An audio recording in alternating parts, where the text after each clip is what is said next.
important news for y'all. I'm pretty sure is number 8 is back at practice. Y'all can give him a round of applause. Y'all can give him a round of applause. Go ahead. Be happy. Man, can we say a prayer too? Thank the Lord. Nick, full participant today. Started ramped off slow, but full participant. Looking like a go-to on Sunday. How do you feel personally? I feel like we gotta approach it as every game's a playoff game. We're in a 1-5 hole. I mean, we can't make no mistakes about it. We put ourselves in a bad situation. Obviously, we played some contenders beginning of the year, lost, made some mistakes in the fourth quarter, didn't close games, didn't compete when it mattered most. So even without the injury to Lamar, we still had some things to fix and take care of. And then you add insult to injury with Cooper Rush and the practice squad defense. It was tough, Scott. It was a tough time to be a Ravens fan, but you look at the bye week as a chance to regroup and recalibrate, and to refocus what your goal is. I think as far as Baltimoreans, as far as Ravens, like our organization, we've always been best as underdogs. Every time we front run, every time we're the talk of the town and everybody's Super Bowl picks, we start to feel that, and maybe we don't approach it with the same type of blue collar grit that we should, right? Like we used to be the team or the organization that they didn't pick. It was the Colts or the Patriots or the Broncos at a certain time. It wasn't us. Well, if your Super Bowl wins, you're a wild card team. And we had to kind of sneak in both years too. So in this sense, man, it's not something that we can't accomplish. 1-5. You look at our schedule, even going down to the next 6 weeks or so, they're all winnable games. If I remember correctly, we're talking Caleb Williams and the Bears this week at home. You're talking about Tua Tagovailoa, Tua turn the ball over, I should say. Carson Wentz, he looked injured yesterday, so we probably see J.J. McCarthy. That's even better for us. After that, who we playing 4 weeks? I think it's Dylan Gabriel we see, and then we're talking about Justin Fields, I believe. Tyrod Taylor. No, it's probably Tyrod Taylor. Yeah, that too. But even saying that, the next 5 or 6 weeks for us, I can find that. We have winnable games. You know what I mean? And those are things that, if you just plug 1 week and 1 week and 1 week, you keep stacking bricks, you're going to get to a point where you're looking at your record and, oops, we might be 5-5. Oh, we might be 6-5. And then that's when things really start. I want to speak specifically about that schedule and make sure I'm not missing anything. I think I had it right. So, yeah, you see Tyrod Taylor or Justin Fields, and then we're talking about November 27th against Joe Flacco at home. That's the next 6 weeks, go. I didn't ring off Patrick Mahomes, Josh Allen, and Jared Goff. Yeah, only we make Joe look like Pat Mahomes. That's what I mean. Next, none of those type names. And then that 7th week we play you guys at home. Daniel Jones. You know what I mean? So we're talking about if we want to become competitive in the division, you guys play the Packers and the Colts the next 2 weeks. Yeah. You know what I mean? So I'm just saying our future is in front of us. We don't have a hard schedule. We have our quarterback back. And it's all about confidence. If we can just get a win this week, start there. The defense played well last week. I mean, last time we were out there. We were able to make some changes, have Kyle Hamilton used in the best way that he needs to be used, which is Weapon X. Yeah. We don't need him playing free safety. We need his help in the box. We need him sent as a blitzer, disguise him. We need help guarding bigger receivers in the slot or tight ends. We need run support. So him being able to do what he does as a jack of all trades makes our defense better. And then you're talking about, just a week extra preparation and shit. Our back's against the wall, Skull. I mean, shit. If this ain't the time to put up or shut up, I don't know what time it is. So I like the fact that we can't be front running. We have to be focused. And we talk about letdown games in years past. Losing to lesser opponents. We don't got that excuse. Ain't nothing to let down. We 1-5. We're hunting now, as opposed to being the hunted. I prefer to be hunting. You speak on defense. EDC does what he does usually. Brought in a vet, former Cowboys defensive end Carl Lawson. Keith, how you feel about the signing? Always replacement. Is this another Clowney edition, or what's the outlook for I this? don't know if we call it a Clowney edition, but it's a cost-effective acquisition for the Ravens. Typical Ravens pick up this time of year if they can. You talking about a guy who's familiar with the North, was drafted to the Bengals. So he spent some time in this division. He knows it. Had 5 sacks last year with the Cowboys. Yeah, I saw a highlight going up against Big Al. Yeah. Oh, shit. Yeah. Villanueva? Yeah. Oh, stop. I'm serious. When he played, when Big Al was good, too. I was like, oh, all right. But, I mean, you said it, Sko. I mean, he was brought here essentially to replace Owe. I mean, we traded him 2 weeks ago to the Chargers. Had a sack last night, by the way. Yeah, had a sack last night against the Vikings. And then, Tavius Robinson was put on the IR this week. 2 sacks in 2 With games. a broken foot. So, EDC had to go get a pass rusher. Had to go get somebody on that line. The Ravens only have 8 sacks this year. Tied with the Packers for the least in the NFL. So, you got to find some way to get somebody in here to contribute. What's that? Tied with the Packers? Yeah. That's surprising. Yeah. Packers, part of the Packers. Yeah, the Packers, yeah. I mean, I think Parsons had that outburst against the Cardinals. But that's been pretty much it for them sack-wise. But, yeah, I mean, you talking about a team that hasn't been able to generate pressure. So, you bringing him off the street. He's healthy. You hoping he can come in and contribute. You got a short week, so might not seeing him Sunday, who knows, but definitely Thursday in Miami, you're expecting to see him out there, and that's a get-right game against Miami. That's a good comeback game. You speak on that game. Let's talk about this week. Y'all got the Bears. It's been everywhere. Nick's been bear hunting, especially since Lamar's been back at practice. So Couldn't talk shit with Cooper Rush. Nah, it's true. So I'll start with you. Barely talking now. Sunday, how do you see this game going? Is this a win? Do you get back in the win column? It's not an option, though.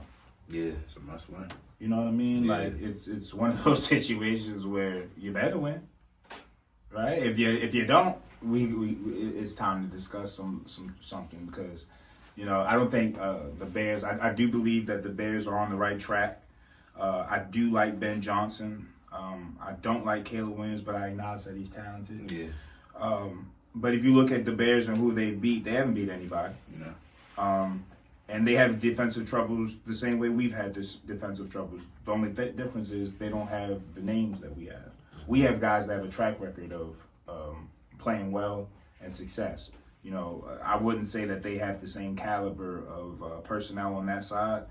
So, as far as can we beat them, we have to beat them. And that's what gives me confidence. We're at home, and if I'm just stacking up Lamar versus Caleb Williams, and if you're telling me both defenses are an issue, and it's going to be an offensive game hypothetically, I'm choosing Lamar in that.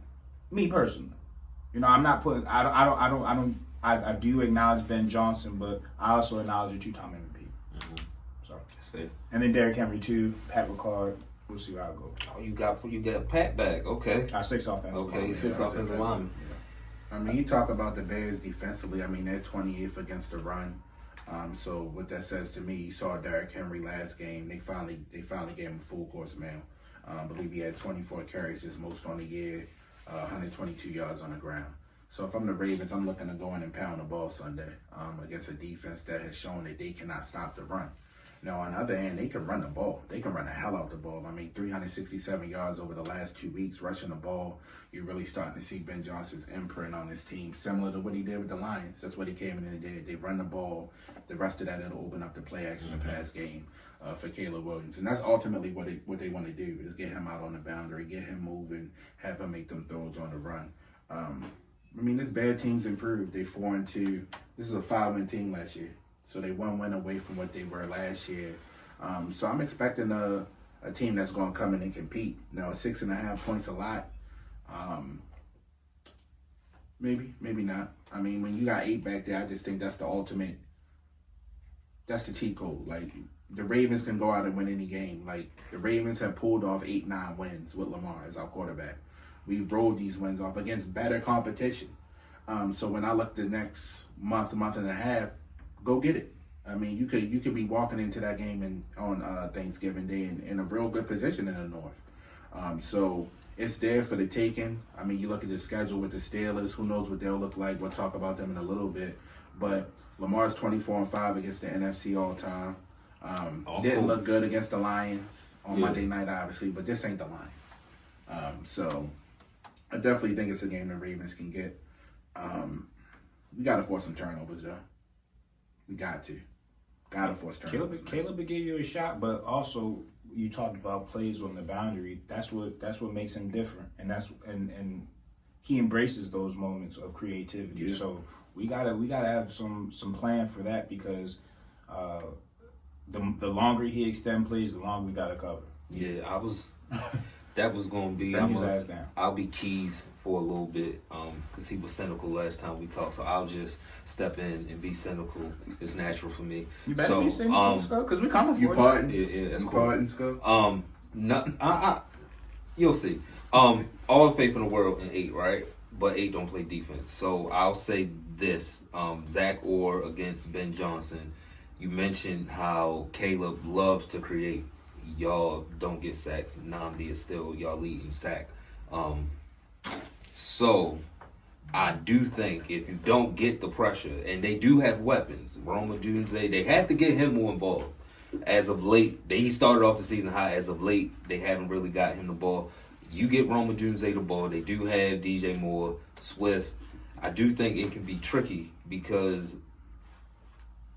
the defense is still the defense. You did mention the Kyle adjustment, same way y'all did the adjustment with Darius last season. That could be big for y'all. And we didn't acknowledge Darius not having him and how that changed. Yeah, so the guy that y'all got from the Chargers could play that same role. Like I'm leaving room for that. I'm not gonna ignore that. But I do think if y'all don't get to Caleb Williams and he get to run it around like he did at USC and Oklahoma, the plays will be there to be made. And it could be point for point, and it could be a game that end up who got the ball last.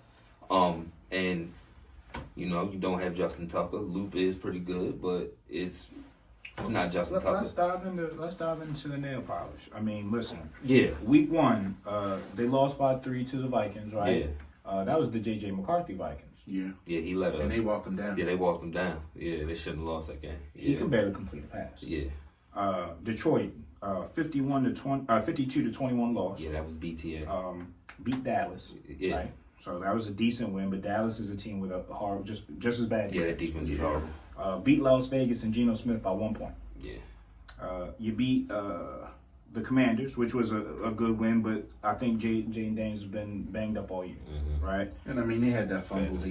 Yeah, and that's a game that really they should have really put put away. Yeah, Commanders should put that game away. And then you beat Spencer Rattler by 12 points. Yeah. It's fair. 4-2, yeah. Cool. You're beating some teams on your schedule, eking out some wins. Cool. Put fear in my heart, not at all. And defensively, acknowledge all those points. Who's stopping it? Yeah, they don't. That's why I think it's if anything, it'll turn into a band for band game. If both offenses play like they supposed to play against, I won't say inferior Josh Allen defense, might walk me down. Yeah, He MVP. He one of them guys too. Band for band game. Now, if y'all get up to a lead, I don't think it'll turn into it. I haven't seen Caleb do that yet. Can they stop our run? Yeah, I haven't seen Caleb do that yet. That's it has to stay close for the Bears to have a chance. It can't get, the bank rocking, Lamar back, and momentum. It's a 20-point lead. In that case, anything can happen, but you're more comfortable with that. But if it's a score-for-score game, which, if I'm Ben Johnson, that's what I'm preaching this week. Yo, that defense, Have you seen them on social media this week? They confident. Yeah, They're talking. Yeah, they confident. They're feeling themselves. Yeah. I got some stuff bookmarked. Yeah. That's what I'm saying. Like, I guess they're looking at us to be their signature win. That's a good point, too. Caleb should look at this like, hey. And Ben Johnson probably is, too, because he's got that competitive fervor, too. Mm-hmm. I mean, but the Ravens, they can't turn the ball over. I mean, you're talking about, we turned the ball over 11 times last year. Believe that might have been, third fewest in the NFL. This year, how many turnovers you think we got? 10. Yeah, it's already done. Got 10. The Bears got 16 takeaways. They lead the NFL in takeaways. They do take the ball away. Granted, they've been playing bad quarterbacks, so it's have been easy, within the last 4 games Geno against some real bad quarterbacks. Geno was probably 3. But takeaways are takeaways in this league. So you got 16 of them. You lead the league in that category. Has got to be respected. 8's back now, so obviously you thinking some of that should get cleaned up. Derek, but yeah. can't fumble the ball. But I think adding Ricard back in the mix is sad. We got to add a fullback to be another offensive lineman. But adding him to the mix should really get us back to what we Raven football offensively. The question again is going to be, what does this defense do? Like, Roquan, you back, but they said Roquan was in practice looking like Bubba. Like, they thought he was Michael Pierce or something. I thought he was Nnamdi Adderley. I'm like, thought he was a nose tackle, not your Mike linebacker. So, I mean, I'm hoping Roquan get right. I mean, this is old team, obviously. He played for the Bears. But it's got to be a game the Ravens get. And I love nothing more than the Ravens being underdogs. Like, that's the type of Raven football I grew up on. Nobody used to pick us. We just became this brand as favorites and the sexy pick like since Lamar came. It's the Lamar factor. Yeah. But a lot of people don't know about the pre-Lamar days. I do. We was a perennial wild card team. Perennial underdog. That's who we are. That's the franchise. We a blue collar city. And that's normally how the Ravens have played. Complimentary football. I keep talking about that. I would love to see some complimentary football Sunday. That's the perfect way to put these Bears away. Because they feeling themselves right now. But you got to be honest. Like, we the better team. Go out and prove it to the Bears Sunday. Yeah, and to your point, Ben Johnson, he's going to have a couple tricks up his sleeve. We're going to have to be ready for that because he's going to get creative in a game in which he feels, to your point, if you look at the rosters and you look at preseason predictions, he knows what's up. Mm-hmm. And, even teams like the Steelers know what's up. You guys were hurt losing that game because y'all know what that means. Y'all wanted to get to 5 wins. Y'all know what's up.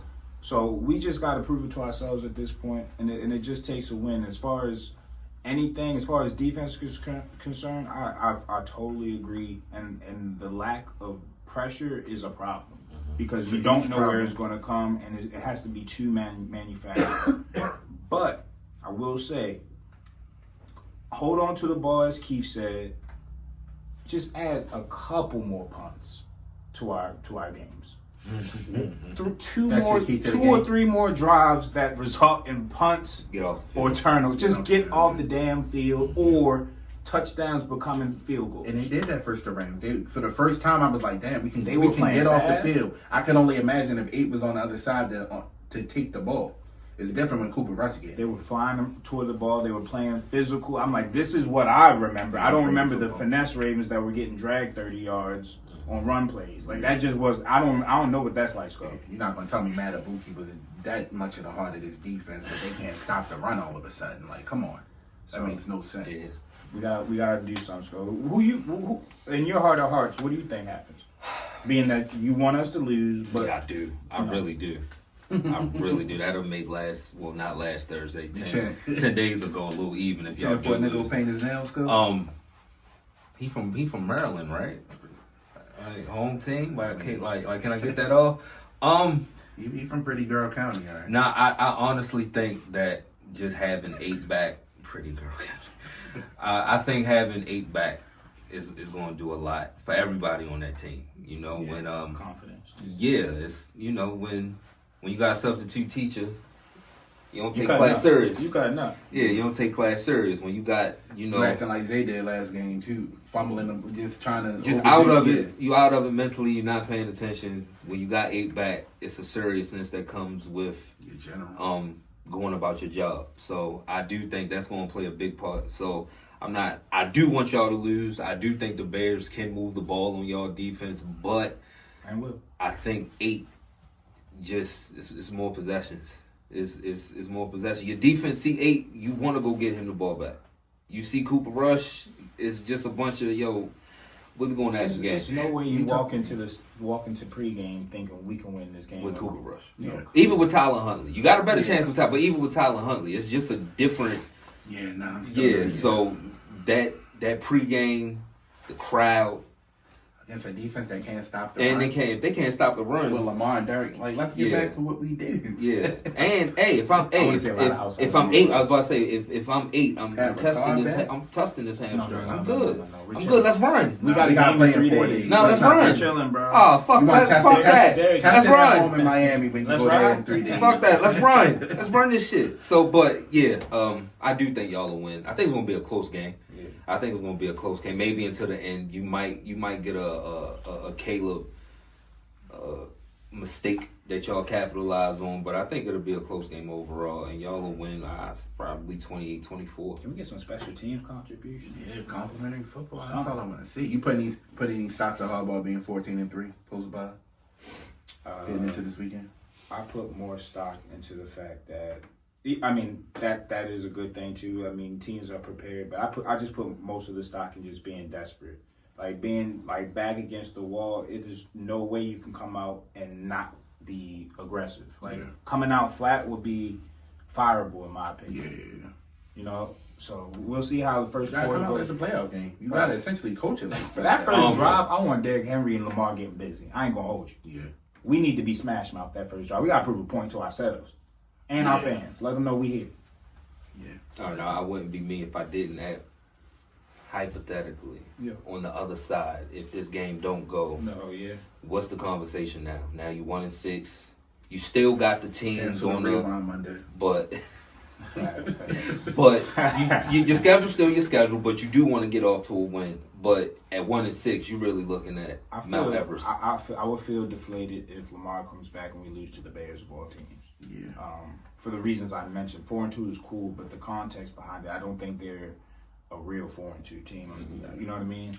But I would be deflated, and I think John Harbaugh's warm seat becomes a lot warmer because you had the bye. You have no injury excuse at this point, right? That was the healthiest injury report we've ever seen this year. Looks good. So, you know, you can't use that as an excuse. You'd be 1-4 with the healthy roster that most said was, you know, one of the best rosters in the NFL. So at that point, we have to look at Zach. We have to look at Todd. We have to look at John. Everybody we have to look at Eric DeCosta. Yeah. You got 11 draft picks, and not one of them is producing or providing an impact of positivity. You know what I mean? Traded one away, you're first. You let vets go. Young players are supposed to step in their place and step up, which is cool. That's how you usually run a franchise, but they can't step up when they're not producing. So we'll see. But if that's the case, we probably have to start talking about. Even then, I don't know if you can pack it in until you mathematically eliminate. No, yeah, of course you still got. But those we panicking. 5 games, but 1-6 is different from 2-5. Niggas gotta get fired. Going to Miami. Yeah, you feeling a little wild. Niggas gotta get fired. I'm sorry. Let's go. Chuck Pagano gotta step in at some point. Something gotta happen. You gotta shake it up. Something gotta get shaken up. Even if somebody, you might say Zach or, but you gotta be. Before we get off this topic and we focus on the Steelers, any talks about or thoughts about pulling the video games and the distractions out of the locker room? There was a huge story over the bye weekend. John Harbaugh deflected and said it wasn't me, it was the vets. But the anonymous sources were talking and saying Todd Monken's not creative. Teams have kind of seen a couple years of film, and we haven't made any creative adjustments. You talking about, people being stringent with the activities and just how they moving out of nowhere. And some are alluding to maybe John Harbaugh and the voice getting stale. So, anybody have any thoughts on that? Or I'll let you go. I mean, just the same team that had fired Greg Roman signs all outside the castle when they came back from a road trip. And nobody knew who did it? Nobody knew who still did that. A campus that we've been up there for training camp. There's cameras everywhere. Mm-hmm. The Todd Monken thing, I think this is a franchise that don't take no accountability. And it continues to show. John's fault? Yeah. That's essentially what it's going to end up being. That's what it always been with John Harbaugh. Even back in the days with Cam Cameron, it wasn't John's fault. It was Cam's fault. Like John finds a way to put it on the coordinator. Taking the stuff out the locker room. This ain't college. They grown men. They got pinball machines and PS5 pool tables at their houses. Niggas ain't tripping on in the locker room. Yeah, when I saw that, I'm like, no ping pong. Like, come on, this ain't high school. Yeah, that ping pong table not why you wanted 5. Like, let's be real. That's not wild. Like, it's other reasons, but I thought it was just a typical Ravens story. Typical, nobody want to put their name on nothing. Just point the finger. I mean, lack of leadership. I mean, you even see it. Zay had to come out and apologize. Like, why aren't you speaking to the media? That's your job. Like, you gotta go face the music sometimes. That's part of growing up. That's part of just maturing in this league. So, I mean, I'm hoping the Ravens get it right, but it's honestly giving me them same vibes from that that Super Bowl year where it just stale, the voice gets stale, and at some point the inmates take over the South. Yeah, y'all know how I feel about stale voices with my coach, so it's definitely sometimes you need, and I don't think it's gonna happen with y'all. I think he's a lifer until he decides to go. We lose. I'm gonna be there on Sunday. If we lose that game, I'm jumping on the field. I'm gonna handle it. I'm gonna take care of myself. Allegedly, this is AI. Man. Scores before we switch. I'm gonna go Ravens 31-23. Okay. Score. Listen, we 1-5, and I'm trying to remain calm. I can't predict no damn score now. I don't know what to predict. 6-3. Anything don't matter. Anything Don't where matter. we're ahead of them. Yeah. I'll take it, bro. At this Make point, sure you got enough. I think 30. It could go either way. Yeah. It could go either way. 31-23. I'm liking it. Yeah, that's a fact.